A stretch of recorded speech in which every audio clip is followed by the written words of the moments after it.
Tanzania is a unique country. One of the oldest places on Earth inhabited by humans. It is the country with the highest concentration of animals. A territory that is in itself a natural wonder of the world. The Serengeti National Park is the most famous nature reserve in Tanzania, where one of the most fascinating natural phenomena takes place every year: the Great Migration, which is the largest land migration on the planet. In May, when the dry season begins, more than 1 million wildebeests and thousands of zebras, antelopes, and gazelles head north to Kenya's Masai Mara Reserve in search of fresh grass and water. In July, they face the most dangerous stage.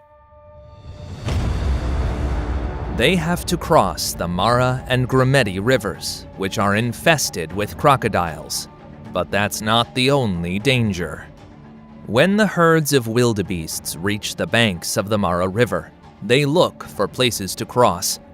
The crossing may start off with a few daring wildebeests, and then, suddenly, the entire herd begins to cross. If the descent is steep, some individuals can break a leg and become easy prey for the crocodiles or lions.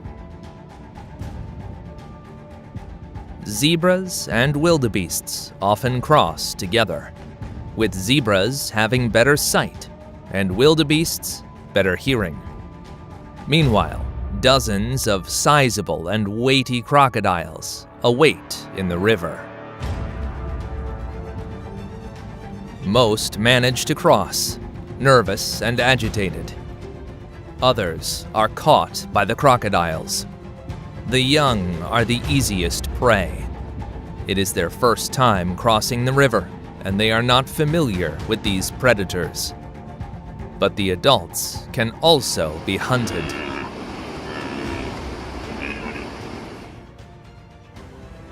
The Nile crocodile has one of the strongest bites in the animal kingdom. Once the crocodile catches its prey, it holds it underwater and spins, a maneuver known as the death roll.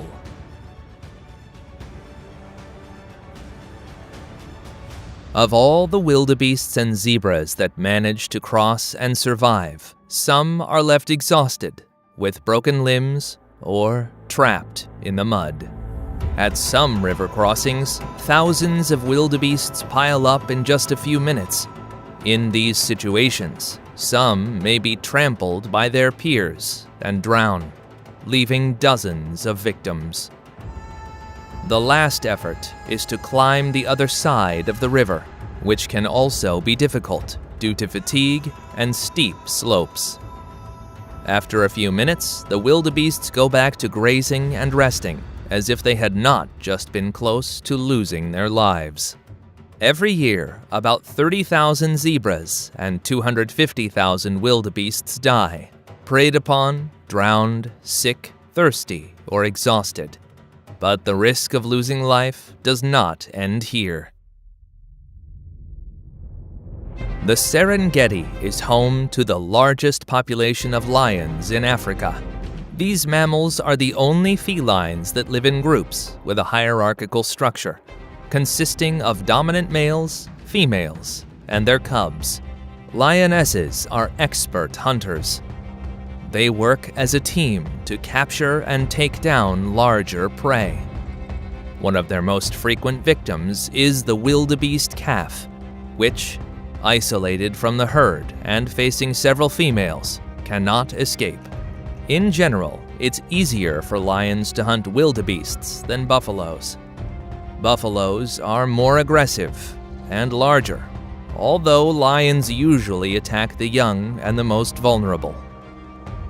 If a herd of buffalo separates, or if an individual strays from the group, lions can seize the opportunity to attack, having a greater chance of success if they work as a team and use coordinated tactics. Hippopotami are very uncommon prey for lions due to their size, strength, and aggression, but they can sometimes be hunted when there are young, sick, injured, or isolated individuals, as they pose a lesser risk. However, even under these circumstances, hunting hippos remains very dangerous. It is only done when there is a shortage of easier prey.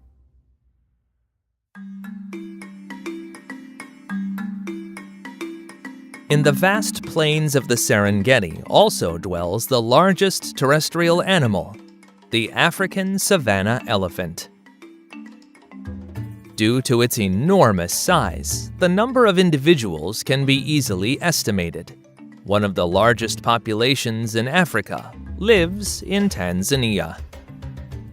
On safaris, elephants are seen traveling in female-led groups and can be aggressive if they feel threatened, especially the males. They develop strong family bonds throughout their lives, with the ability to communicate through low-frequency sounds and ground vibrations. Elephants are known for their intelligence and cognitive abilities. They are capable of remembering places and members of their herd, even after many years, leading to the popular saying, "An elephant never forgets." Furthermore, these animals have shown skills of empathy and mourning, demonstrating comforting behaviors toward other herd members who have suffered a loss.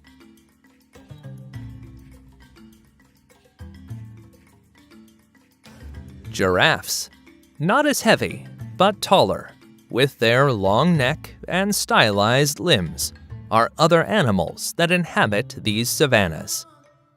Those in the Serengeti are members of the Maasai giraffe species, the tallest of all subspecies, characterized by their distinctive pattern of irregular leaf-shaped spots and jagged edges.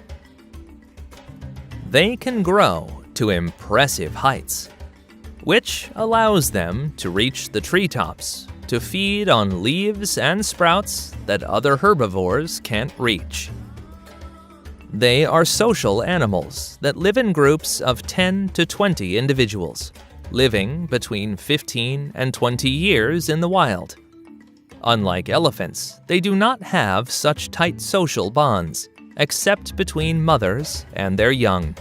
Giraffes are generally calm animals, but aggressive fights sometimes occur between males. They deliver blows with their necks, even being able to stab with their ossicones, which are the two protuberances they have on their heads. If an individual hits with force and precision, they can kill their opponent. These confrontations occur when males fight for territory that will provide mating opportunities. It has been noted that fights tend to occur between individuals of similar size. Larger males do not face smaller or younger ones. The giraffe's main predator is the lion, but they are also capable of defending themselves. A well-aimed blow from a giraffe can break a lion's spine, or even kill it. Despite this, sometimes lion prides can be observed that have managed to hunt a young one, usually during seasons when the big cats cannot find other prey. Much more populous than giraffes are the African buffaloes. Although they might not seem like it, they are considered one of the most dangerous animals in Africa. They usually lie in wait for a potential predator and attack at the last second. The older individuals who leave the herd can be the most aggressive. Buffaloes are herbivores that spend most of their time grazing, living in groups from several dozen to several thousand individuals. When under threat, they form a defensive circle, with the vulnerable calves in the center and the adults facing outwards, presenting a wall of horns to any potential predator. Among the large African mammals, the most threatened is the rhinoceros. The species found in the Serengeti is the black rhinoceros, characterized by its hook-shaped upper lip, which is adapted for feeding on bushes and trees. They are solitary creatures, armed with 2 horns that continually grow throughout their life. Their thick skin forms a natural armor that protects them. For these reasons, rhinoceri have no predators, except for humans, who hunt them for their horns, causing several rhino species to already be extinct, and the remaining ones critically endangered. An intriguing aspect of rhinoceros behavior is their surprisingly good memory. Despite their poor vision, they are known to recognize individual humans and other rhinoceri they have met in the past. Furthermore, rhinoceri rely on a sharp sense of smell and hearing to navigate their environment and communicate with each other through vocalizations and scent markings. Another prominent big cat of the Serengeti and Africa is the African leopard, a species currently under threat. These solitary felines are recognized by their striking golden yellow fur, decorated with rosette-shaped spots that assist them in blending into the savanna. The males are larger and heavier. They have strong, flexible bodies and are skilled climbers. Moreover, they can swim when necessary. Leopards are known to hoist prey heavier than their own body weight up trees and can leap remarkable distances, both horizontally and vertically. The cheetah, the world's fastest terrestrial animal, employs a distinct hunting technique. It is the fastest land animal, reaching high speeds when chasing its prey. They have slender bodies, long legs, and unique spot patterns that distinguish each individual. Unlike other big cats that sneak up on their prey and attack in a sudden and quick assault, cheetahs capture their prey with bursts of speed. Like a galloping horse, they lift all 4 paws off the ground, as if flying. These sprints last about 20 to 30 seconds, after which the cheetah must rest to recover from the immense physical effort. Cheetahs are typically solitary predators, but young brothers can stay together after leaving their mothers, making it easier for them to defend their territory and mate with local females. Another Serengeti animal is the spotted hyena, a very social carnivore, with a matriarchal society where females are larger than males and dominate them, forming groups of 6 to 100 individuals. They are the most common carnivore in Africa. They hunt but can also scavenge. The larger the hyena group, the larger the prey they can hunt. Among them are buffaloes, zebras, wildebeest, and young rhinoceros.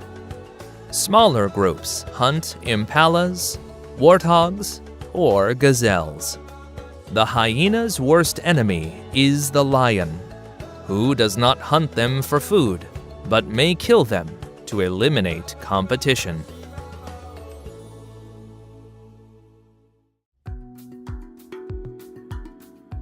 The animals named so far are some of Africa's best known, but there are many other curious and unique species living in the Serengeti. The shoebill stork is very difficult to observe in nature. Little is known about their habits because they inhabit inaccessible wetlands and are endangered.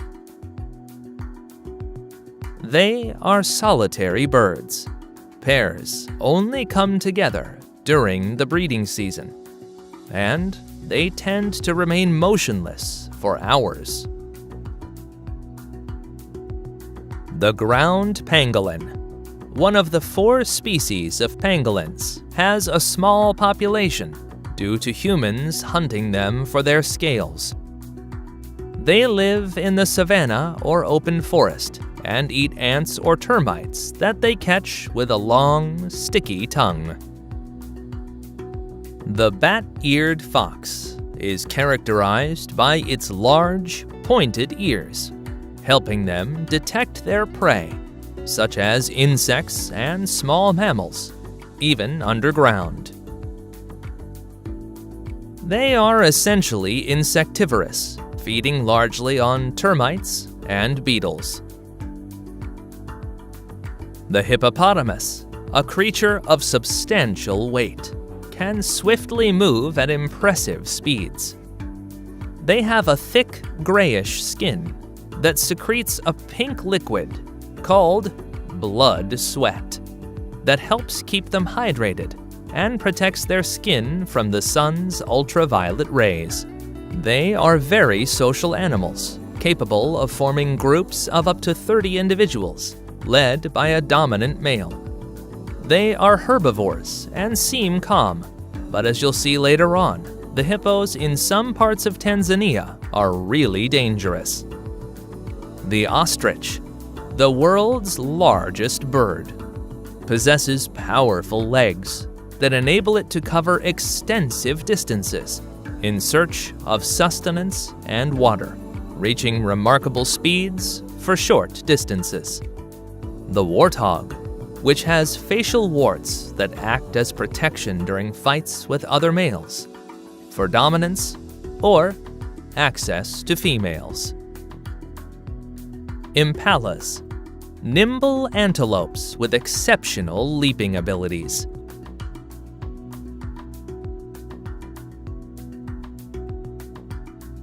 Males display lyre-shaped horns of considerable length. The banded mongoose, famous for its ability to confront venomous snakes, such as the cobra, using its rapid movements and reflexes to avoid being bitten. The secretary bird, a bird of prey that hunts its prey on foot, specializing in feeding on snakes, even venomous ones, amphibians, and insects. Unlike other birds of prey, the secretary bird uses its long, powerful legs to kill its prey, repeatedly striking it. The marabou stork. It feeds on dead animal remains, found in areas where predators have left their prey, sharing the feast with vultures and other scavenger species.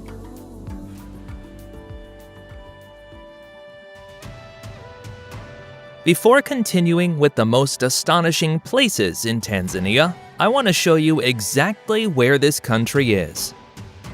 Tanzania is located in the eastern part of Africa, in the cradle of the human species, bordering Kenya and Uganda to the north, Rwanda, Burundi, and the Democratic Republic of the Congo to the west, Zambia, Malawi, and Mozambique to the south, and the Indian Ocean to the east.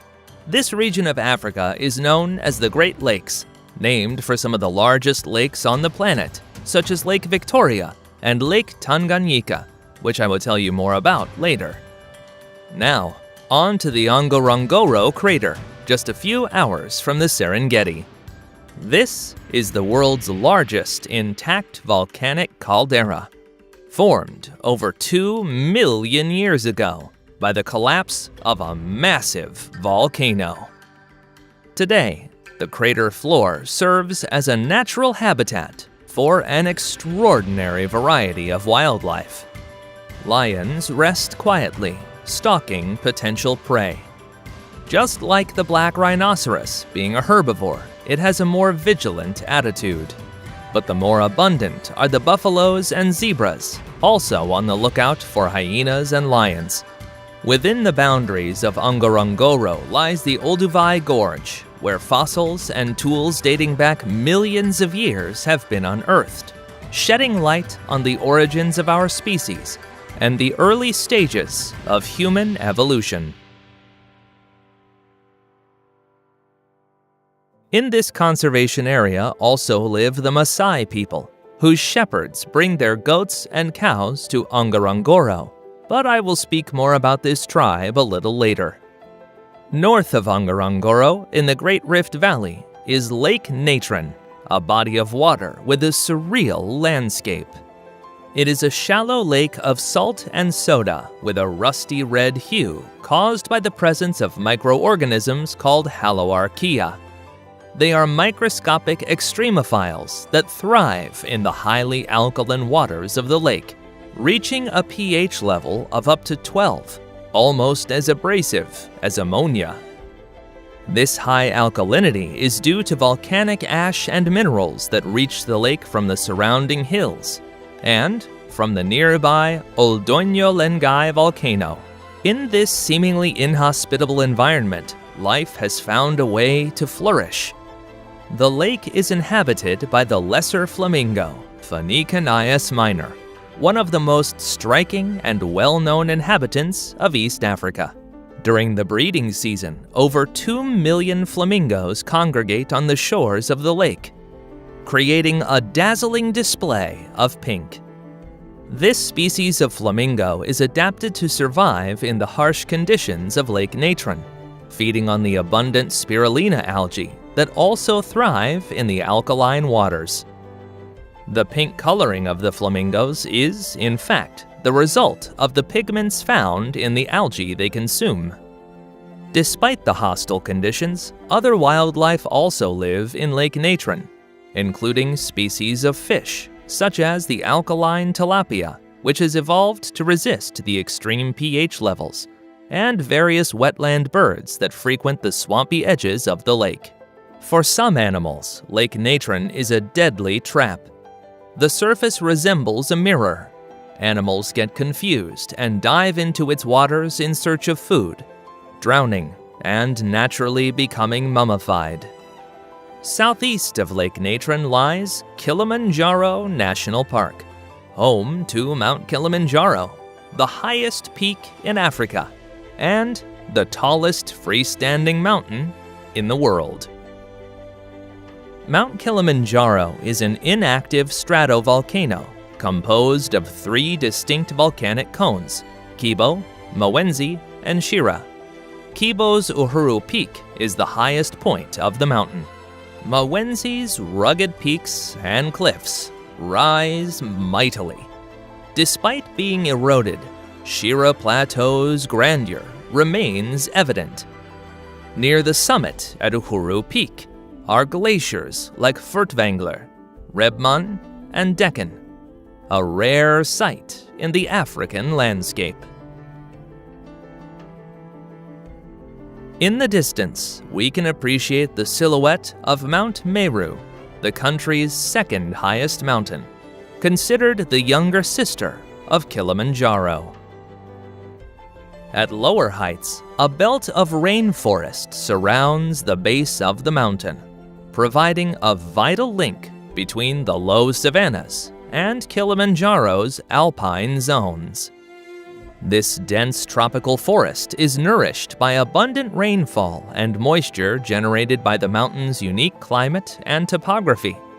It is home to various plant species, including giant ferns, wild bananas, and the striking African violet, adding splashes of color to the vibrant green landscape. In the subalpine region, above the jungle, mountain shrubs are located. It is here that the peculiar Dendrosenecio kilimanjari resides, a giant herb adapted to cold temperatures. This plant species is found exclusively on Kilimanjaro, particularly around the Shira Plateau.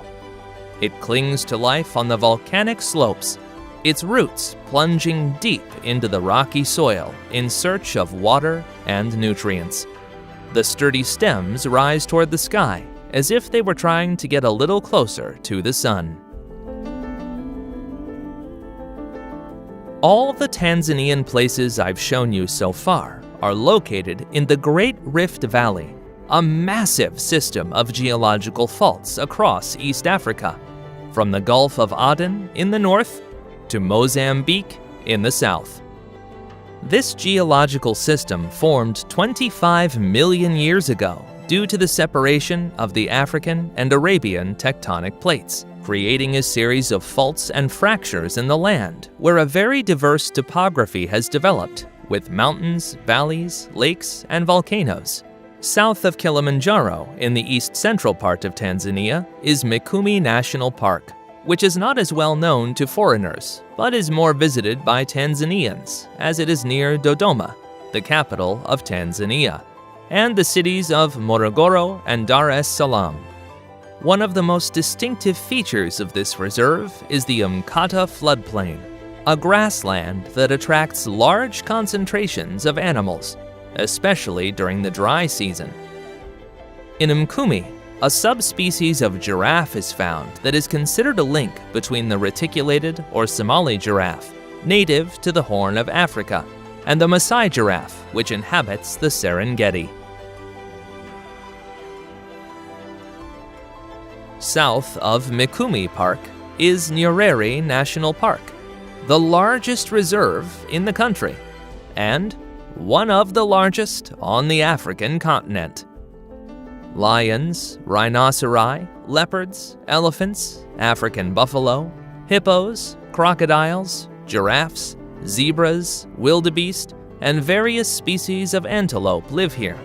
It also has one of the largest populations of the African wild dog, or lycaon. The lycaon holds the title of being the largest wild canine in Africa, distinguishing itself from domestic dogs by its highly carnivorous diet and the absence of dew claws. The figure of authority in the pack is the alpha female, and upon her death, the other lycaons disperse to establish new groups. The Rufiji, which runs through Nyerere Park, is the largest river in Tanzania, forming a network of channels, lakes, and swamps. Elephants, hippos, crocodiles, and various water birds depend on this river to survive, making it a central axis of biodiversity in the region.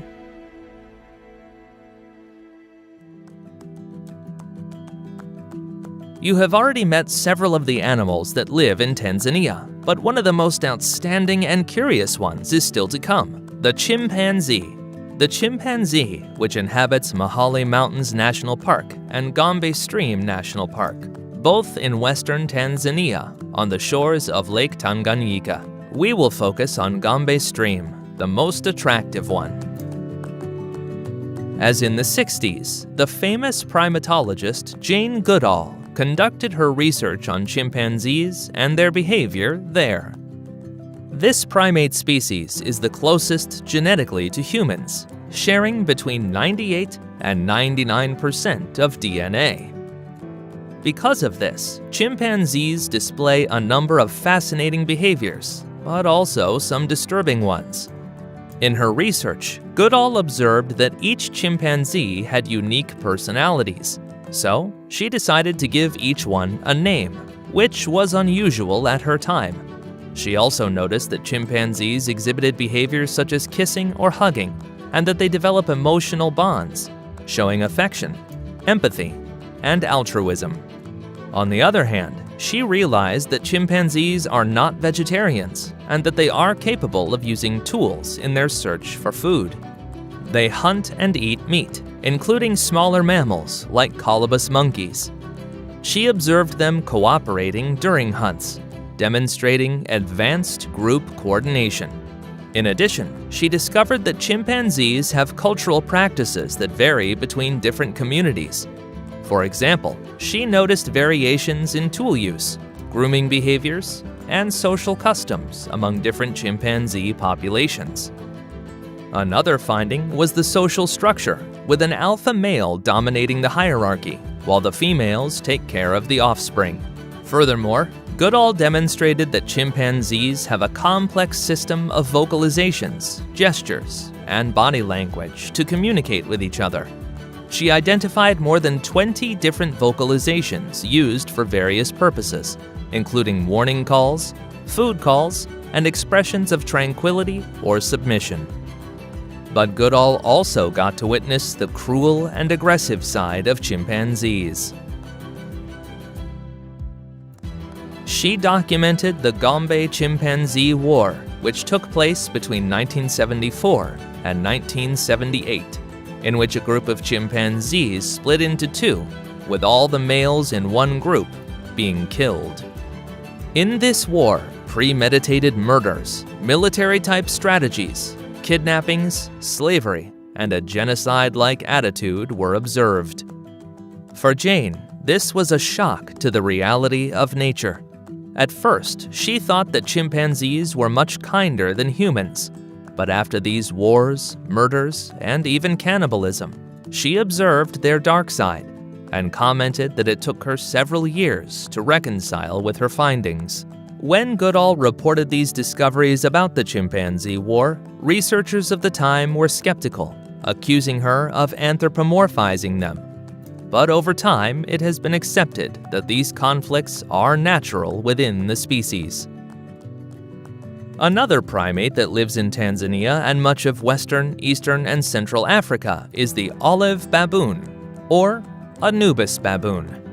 This is a highly adaptable species that can thrive in various habitats, including savannas, grasslands, forests, and human settlements.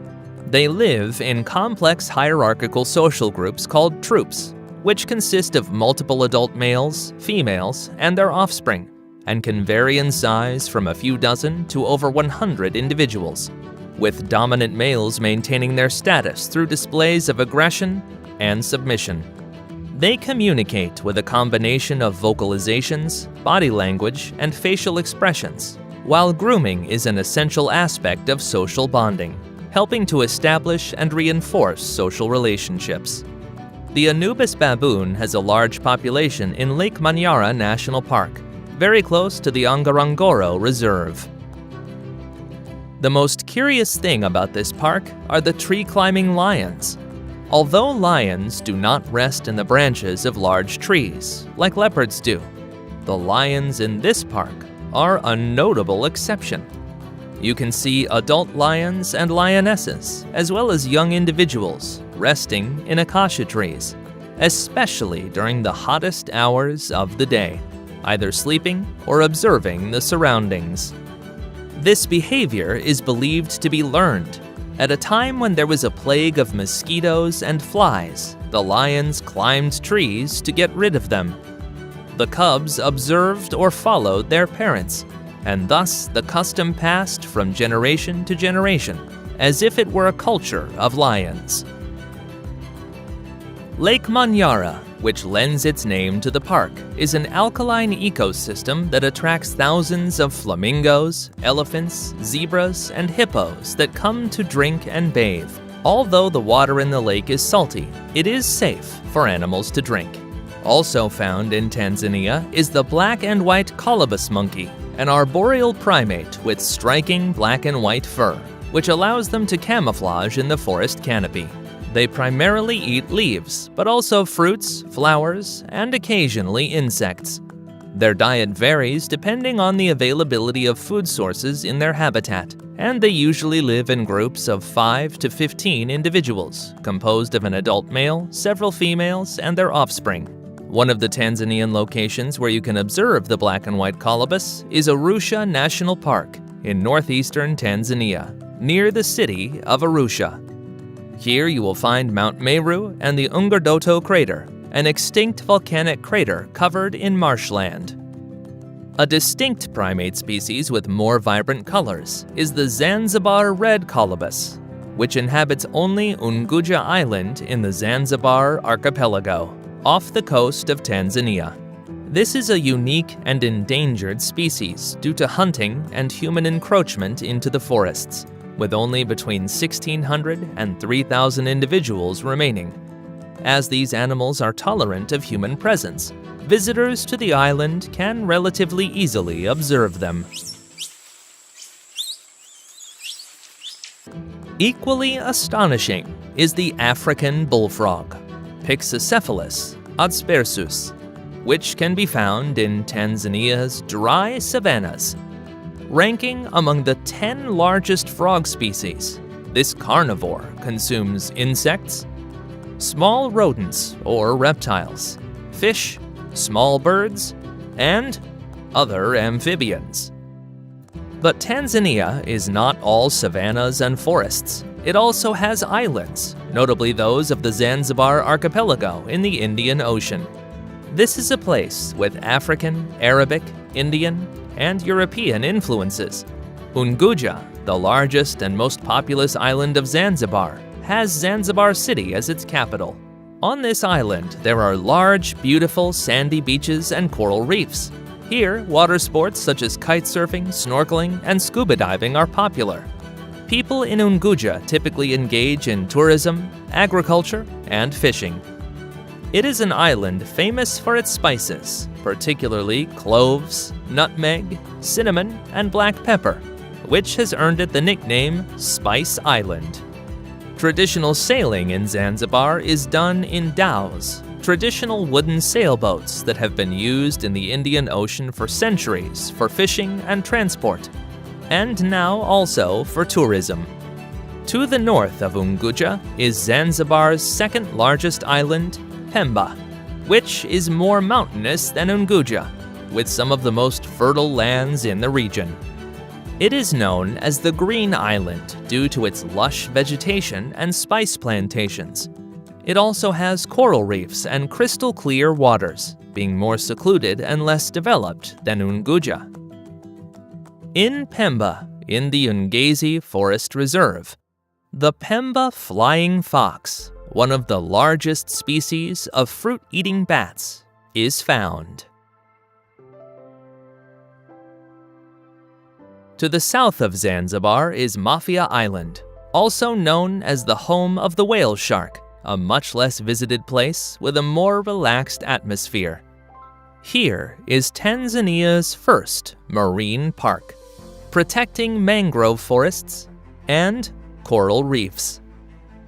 Mafia Island is the only place in Tanzania where you can see the whale shark, which is due to the area having plentiful food.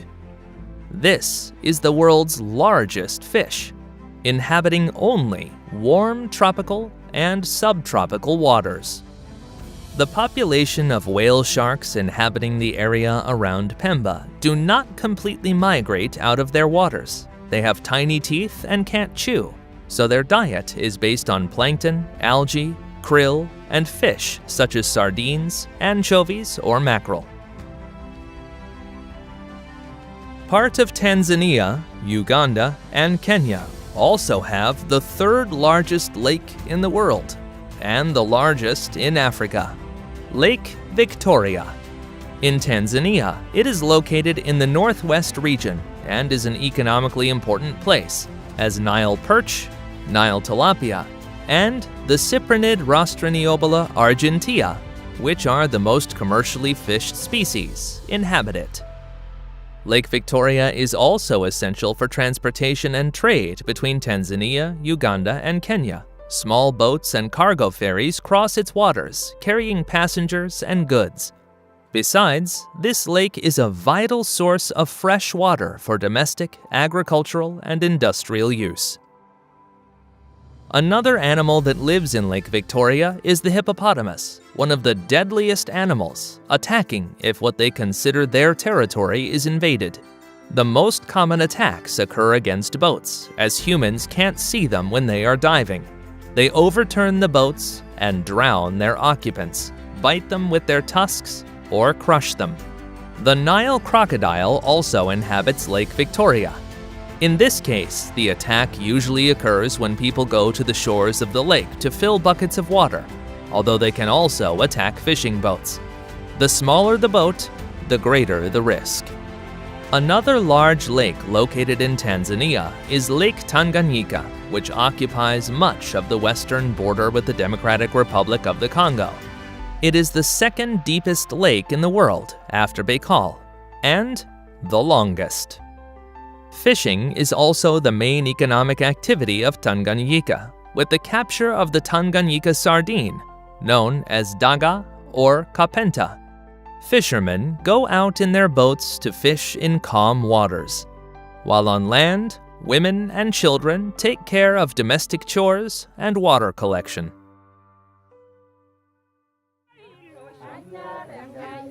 Far from Lake Tanganyika to the north of Tanzania and east of Lake Victoria, the Maasai tribe lives, a people of cow, sheep, and goat herders.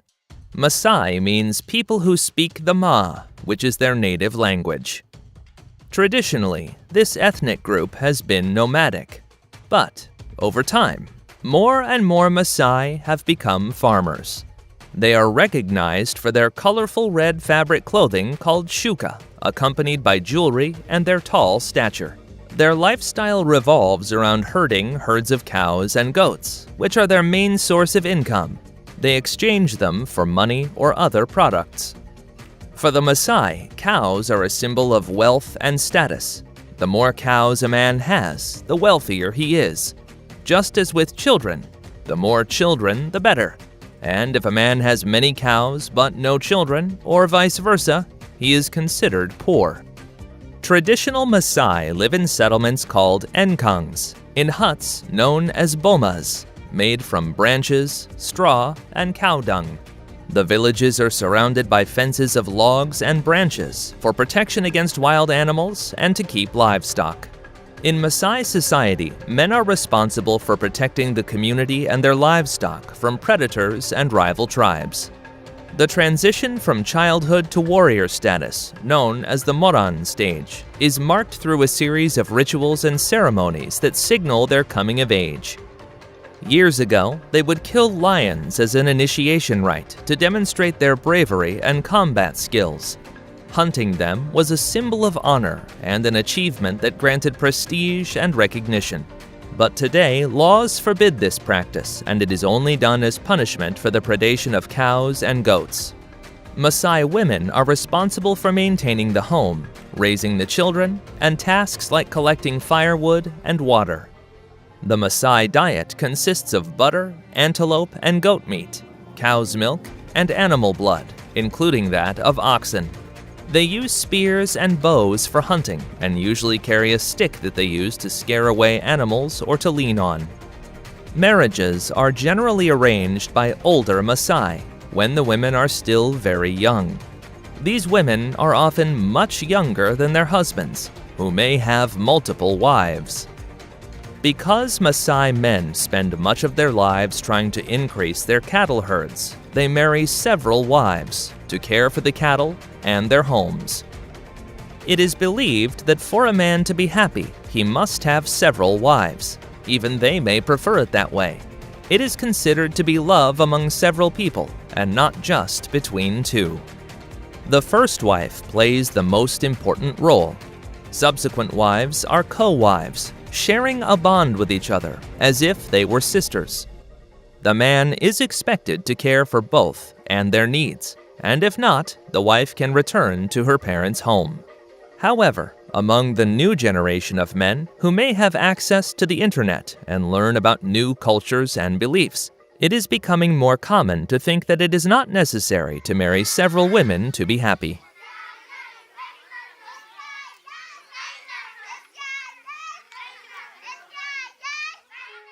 This volcano is Oldoinyo Lengai, the mountain of God for the Maasai, located in the Ngorongoro Reserve.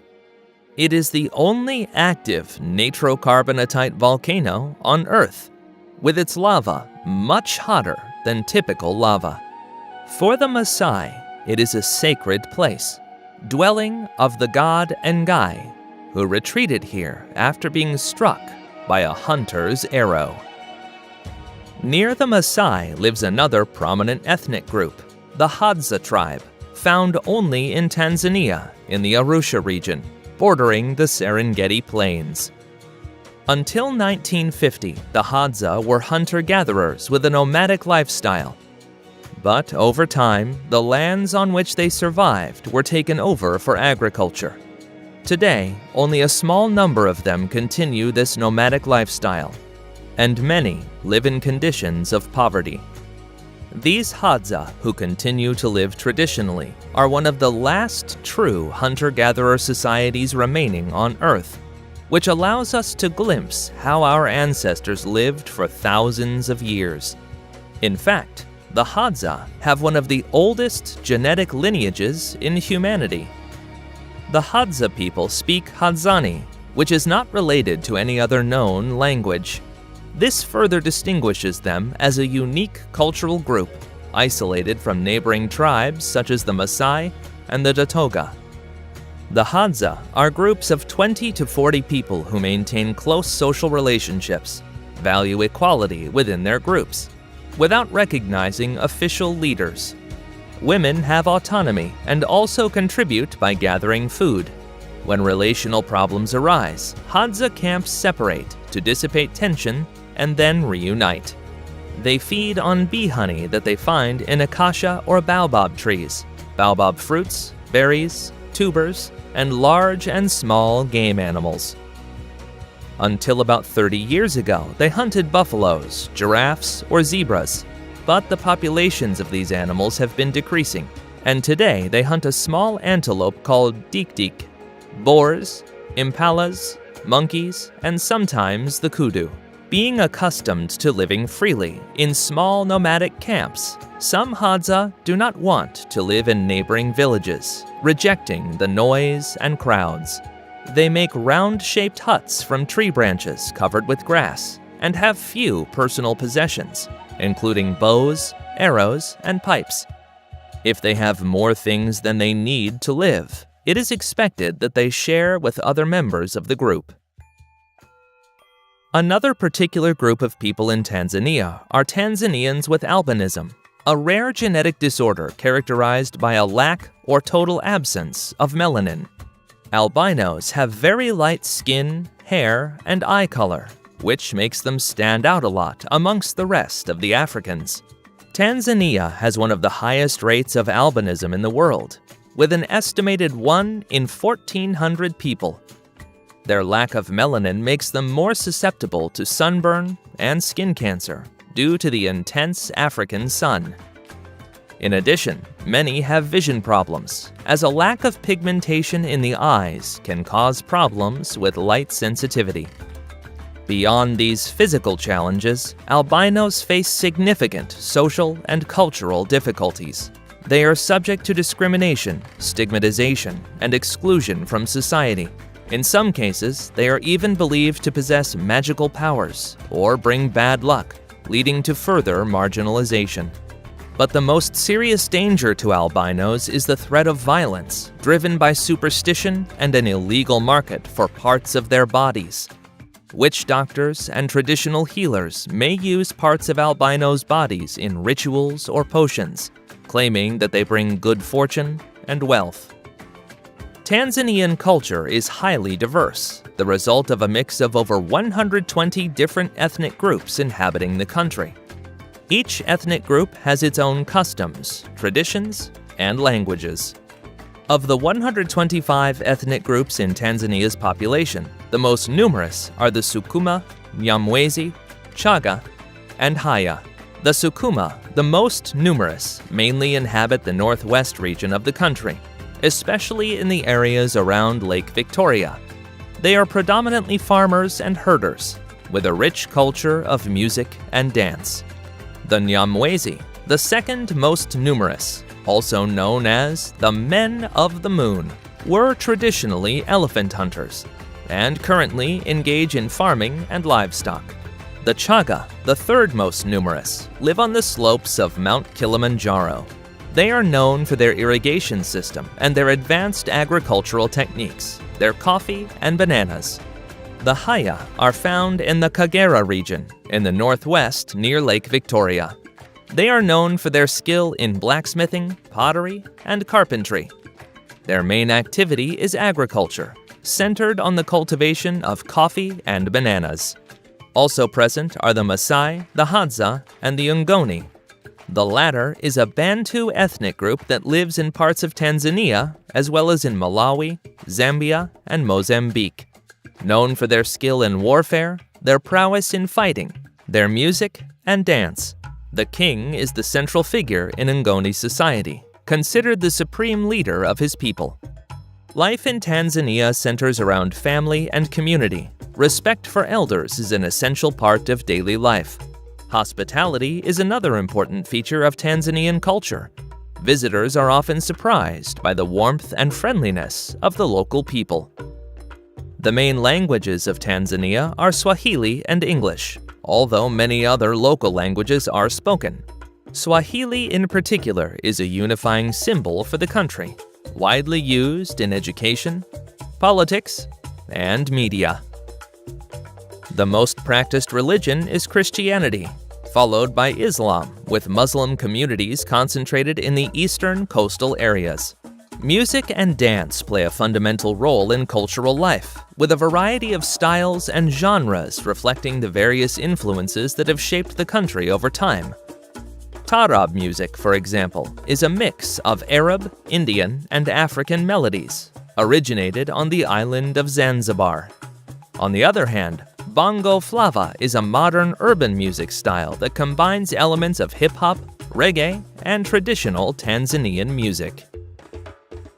Visual arts also play an important part in Tanzanian culture, with intricate wood carvings from the Makonde tribe, the colorful Tinga Tinga, and the traditional kanga used in making clothes and home decoration. As for Tanzanian cuisine, it is as diverse as its culture. One of the staple foods of the local diet is the chapati, a wheat flour cake that is served with milk, tea, or meats and vegetables. Ugali is a corn and cassava porridge considered the national dish of Tanzania and generally of East Africa.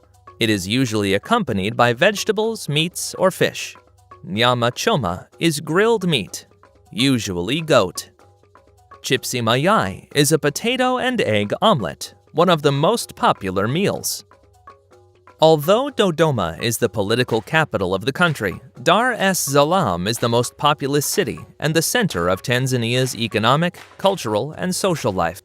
It is located on the shores of the Indian Ocean and was founded in 1862 by the Sultan of Zanzibar, Said Mahid, growing steadily and becoming a melting pot of cultures and traditions. Dar es Salaam, meaning home of peace, has a population of people of Arab, African, Indian, and European ancestry, a cultural mix that is evident in its architecture, cuisine, and ways of life. It is a city of contrasts, where modern skyscrapers and luxurious hotels coexist with bustling markets, busy bazaars, and lively streets. Travelers can enjoy historical architecture in areas like the Kariakoo district, or explore the Kivukoni fish market, where local fishermen sell their catch of the day. The Indian Ocean beaches of Dar es Salaam are a popular place to relax and soak up the sun, while parks and green spaces, such as the Botanical Garden, offer a respite from the hustle and bustle of city life.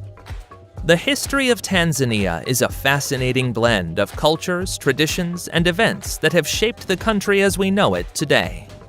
Let's start in prehistory, at the famous archaeological site of the Olduvai Gorge. This place is known as the cradle of mankind, and it has provided some of the oldest evidence of the existence of hominids, the ancestors of modern humans. Here, in 1959, Mary and Louis Leakey discovered the skull of a hominid known as Zinj, or Nutcracker Man, which is over 1.75 million years old. Homo habilis, the first human species, occupied this area approximately 1.9 million years ago. We move forward in time to the first millennium AD, when the Bantu people began arriving in the Tanzania region from West and Central Africa. These groups brought with them new agricultural and livestock techniques, which allowed the development of larger and more stable communities. During the 8th century, Arab traders and explorers arrived on the Tanzanian coast, where they established trading posts and mixed with the local populations. The trade of ivory, gold, and slaves was a major economic driver in the region and led to the formation of city-states such as Kilwa and Zanzibar. In the 15th century, the Portuguese began to explore the East African coast, and in 1505 they took control of Zanzibar and other coastal city-states. However, their reign was brief, as by 1699 the Omanis expelled them and established their own control. The 19th century saw the arrival of European explorers and missionaries such as David Livingstone and Henry Morton Stanley. European interest in Africa triggered the Berlin Conference in 1884, where European powers divided Africa among themselves. In 1886, Germany and Britain reached an agreement to divide their interests in East Africa, and the territory that is now Tanzania became part of German East Africa. After World War I, in 1919, the territory was transferred to Britain as a mandate of the League of Nations and was renamed Tanganyika. During the British colonial period, infrastructure was built and an educational system was established. The movement towards independence in Africa began to grow in the 1950s. And in 1961, Tanganyika became an independent state under the leadership of Julius Nyerere, who adopted an approach called Uhama, seeking to build an egalitarian and self-sufficient society. In 1964, Tanganyika united with the island of Zanzibar to form the United Republic of Tanzania, with Julius Nyerere as its first president. The new nation faced numerous challenges, including building a unified national identity and implementing effective economic and social policies. Despite his efforts, Nyerere's Uhama approach did not have the expected success, and by the 1980s, Tanzania was facing a severe economic crisis. In 1985, Nyerere voluntarily stepped down from the presidency and was succeeded by Ali Hassan Mwinyi, who began to implement economic and political reforms to liberalize the economy and allow private sector participation. In 1995, Tanzania held its first multi-party elections. Throughout the following years, it continued to have steady economic growth, largely driven by investment in infrastructure, the expansion of the tourism industry, and the development of the agricultural and mining sectors. Today, Tanzania continues to face challenges in areas such as education, healthcare, and combating corruption. However, the country has shown a remarkable ability to overcome adversities and address issues throughout its history. To understand what Tanzania and life in the country are like, it is also necessary to talk about its laws. Polygamy is legal, but the consent of the first wife is necessary before a man can marry another woman. It is more common in rural communities and in certain ethnic and religious groups, such as the Maasai. The death penalty remains legal, although no executions have been carried out since 1994. Crimes that can result in the death penalty include murder, treason, and certain offenses related to illicit substances. Homosexuality is illegal. Sexual relations between people of the same sex can be punished with prison sentences ranging from 30 years to life. One distressing issue is that of witchcraft, which, in some Tanzanian communities, is seen as a malevolent force that causes misfortune, illness, and death. This results in witch hunts, which still exist today in Tanzania and other African countries. It starts with an accusation, triggered by an unexplainable event or personal misfortune, such as the death of a family member, a bad harvest, or the loss of livestock. The affected parties then turn to traditional healers or sorcerers, who can accuse someone of being a witch, triggering ostracism, property destruction, or physical assaults.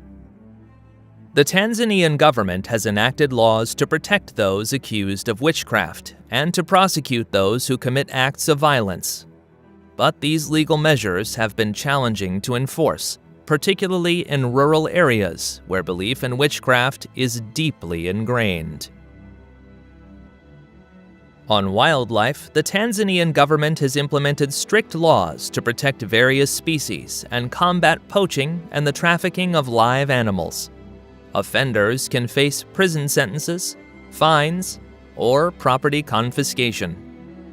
However, the so-called trophy hunting, which is the hunting of large animals such as lions, elephants, buffaloes, wildebeests, or zebras, is legal if a special permit is obtained from sites and the government. This type of hunting in Tanzania is restricted to male specimens that have reached a certain age, including lions, elephants, leopards, buffaloes, zebras, among other animals. The vast majority of people are against this practice, considering it to be cruel and unnecessary. But its defenders argue that it may be necessary to control the population of certain species to maintain an ecological balance. According to them, in areas where natural predators are scarce, hunting could help control herbivore populations and prevent overpopulation and habitat degradation. They also argue that trophy hunting can generate income for local communities and the government, which can improve living standards and support economic development, also deterring poaching. Traveling to Tanzania can be an unforgettable experience, but if you're going to do it, it's important that you're well prepared and take into account certain tips to make the most of your trip. The best time to visit Tanzania varies depending on your interests. The dry season is from June to October and is recommended for safaris and animal sightings, while the rainy season, which is from November to May, is better for seeing green landscapes and observing migratory birds. If you plan to climb Kilimanjaro, avoid the rainy season. Tanzanians are friendly and hospitable, but it's important to respect their customs and traditions. Dress modestly and avoid public displays of affection, especially in rural areas and on the coast, where the population is predominantly Muslim. Learning a few words in Swahili is important and will endear you to Tanzanians. Hello is jambo, thank you is asante, and how are you is uhali gani. Vaccinations for diseases like hepatitis A and typhoid fever are very important. The animal that causes the most human deaths in Tanzania and much of Africa is the mosquito, which is the main transmitter of malaria, a potentially deadly parasitic disease. Some measures to prevent this disease include using mosquito repellents that contain at least 30% DEET, setting up mosquito nets around beds, wearing long-sleeved clothing and long pants, especially at dusk and dawn, and taking anti-malarial drugs before, during, and after the trip. Dengue fever, sleeping sickness, and chikungunya also exist in Tanzania, so it is especially important to protect yourself from mosquitoes. Tanzania is a relatively safe country, but it's always important to take precautions. Keep your valuables secure and avoid walking alone at night in unfamiliar areas. Follow the instructions of guides during safaris and respect the rules of national parks to ensure your safety. In cities like Dar es Salaam, it's important to be cautious. Don't accept offers from unlicensed taxis. Don't walk alone at night, in isolated places, or on beaches. Don't carry valuable items or large amounts of cash.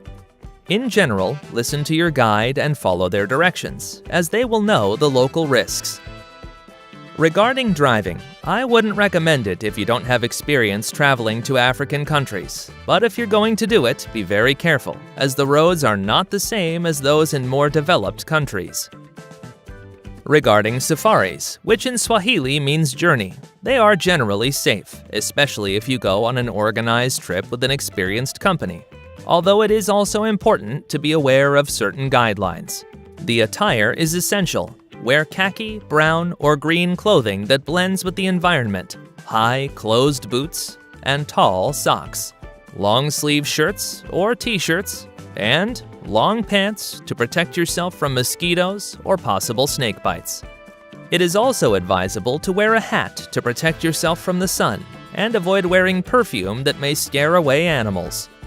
Keep in mind that safaris usually start very early and it might be cold, so a good option is to wear several layers of clothing that you can change throughout the day.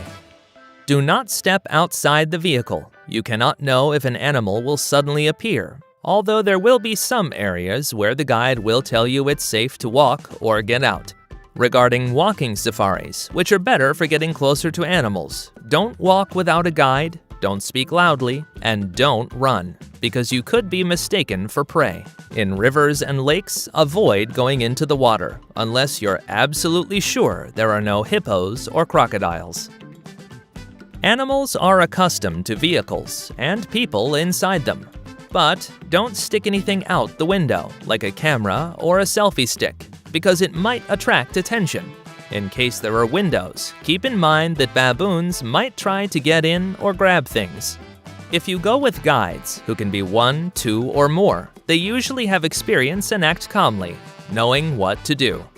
If it's a self-driving safari, go slow and pay attention to any animals that might be on the roads, especially during the rainy season, when the grass is tall.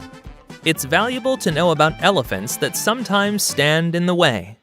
If this happens, the general indication is to turn off the engine, as the animal might interpret the noise or movement towards it as a challenge. If an elephant lifts a leg, don't panic. These animals have nerve endings in their legs that allow them to sense vibrations, so it's likely not doing it to crush the vehicle. Elephants often bluff a charge, but then retreat. Being accustomed to the presence of vehicles and humans, they can recognize particular guides who frequently go on safaris. The biggest warning sign to know if an elephant is dangerous is its level of irritation.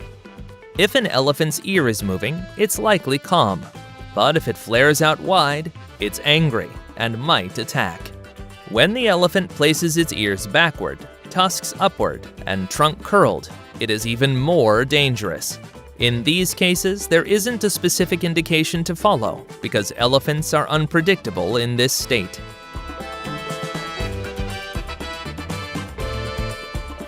And with these instructions, you've learned a great deal about Tanzania and are prepared to travel to this extraordinary country.